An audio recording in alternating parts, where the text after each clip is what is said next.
warahmatullahi wabarakatuh. Hai teman-teman, apa kabar kalian semuanya? Saya harap kalian dalam keadaan sehat walafiat ya. Baiklah, di sini perkenalkan, nama saya Andrian Ramadhani.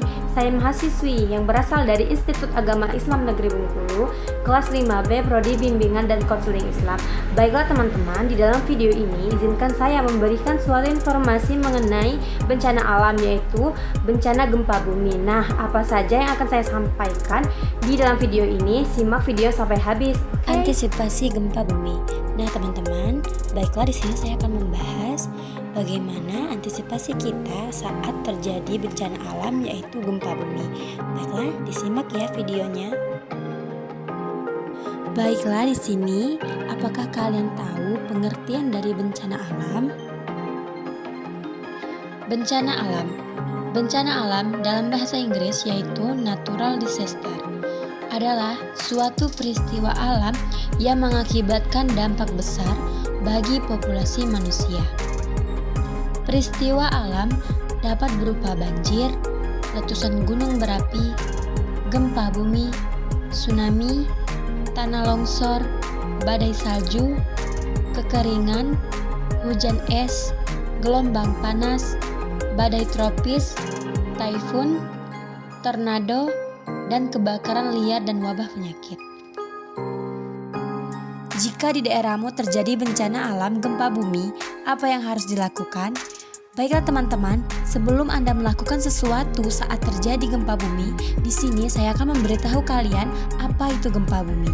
Gempa bumi adalah peristiwa bergetarnya bumi akibat pelepasan energi di dalam bumi secara tiba-tiba yang ditandai dengan patahnya lapisan batuan pada kerak bumi. Akumulasi energi penyebab terjadinya gempa bumi dihasilkan dari pergerakan lempeng-lempeng tektonik. Energi yang dihasilkan dipancarkan ke segala arah berupa gelombang gempa bumi sehingga efeknya dapat dirasakan sampai ke permukaan bumi. Baiklah teman-teman, kalian sudah memahami dan sudah mengetahui apa itu gempa bumi. Selanjutnya di sini saya akan menjelaskan macam-macam gempa bumi. Yang pertama yaitu gempa runtuhan atau terban.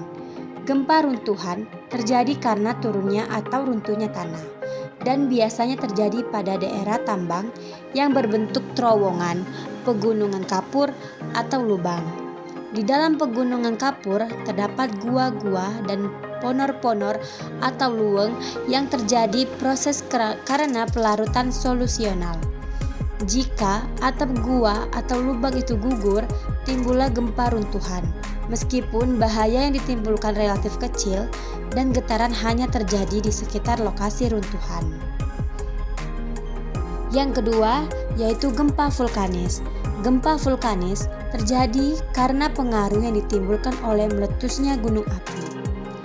Jika gunung api meletus, timbullah tekanan gas dari dalam sumbatan kawahnya yang menyebabkan terjadinya getaran yang disebut gempa vulkanis.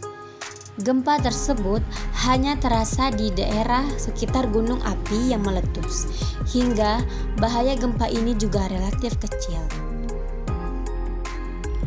Baiklah, yang terakhir yaitu gempa tektonik. Gempa tektonik terjadi karena gerakan ortogenetik.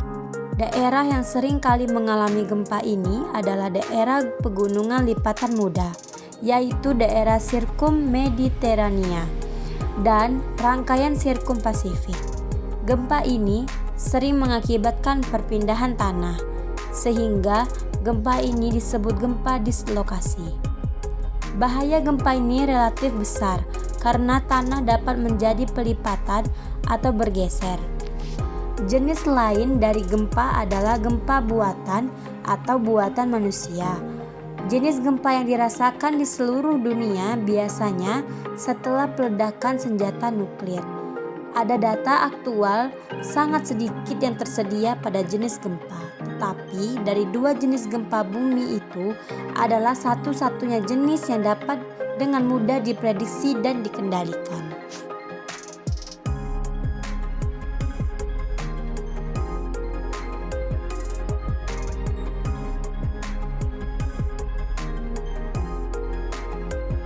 Baiklah, berikut tips menghadapi gempa bumi agar selamat. 1. Berlindung di bawah meja.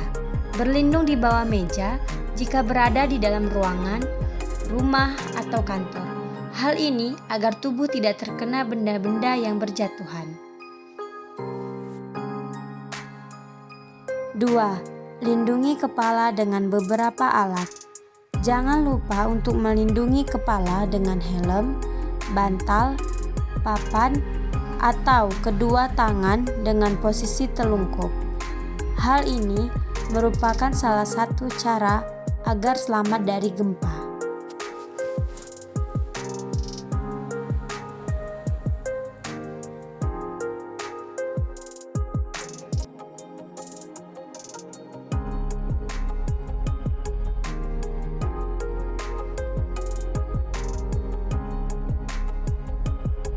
Baiklah, yang ketiga, berhati-hatilah saat berada di sekitar reruntuhan setelah meninggalkan tempat berlindung. Waspadalah terhadap potongan kaca dan puing-puing bangunan. Jika Anda tidak mengenakan alas kaki, melangkahlah secara perlahan dan berhati-hatilah agar Anda tidak sampai mencederai diri sendiri.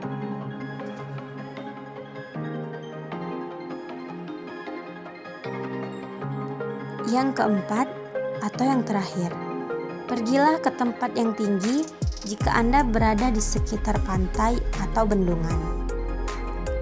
Jika guncangan terjadi selama lebih dari 20 detik, jangan menunggu alarm atau peringatan untuk menyelamatkan diri.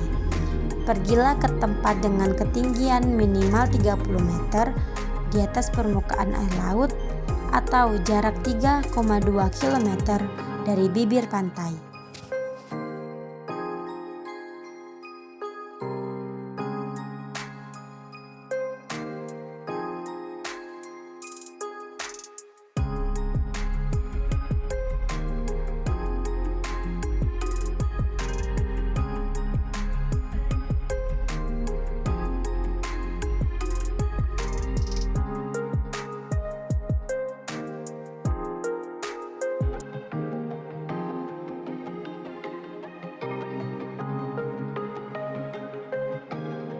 Baiklah teman-teman, terima kasih sudah menyaksikan video ini sampai selesai. Baiklah, saya harap di sini video dan informasi yang saya berikan dapat berguna bagi kita semua. Mungkin itu saja yang dapat saya sampaikan. Jika ada kurang dan tambahan dari teman-teman, boleh kalian tambahkan di kolom komentar ya. Saya akhiri, wassalamualaikum warahmatullahi wabarakatuh. Bye-bye.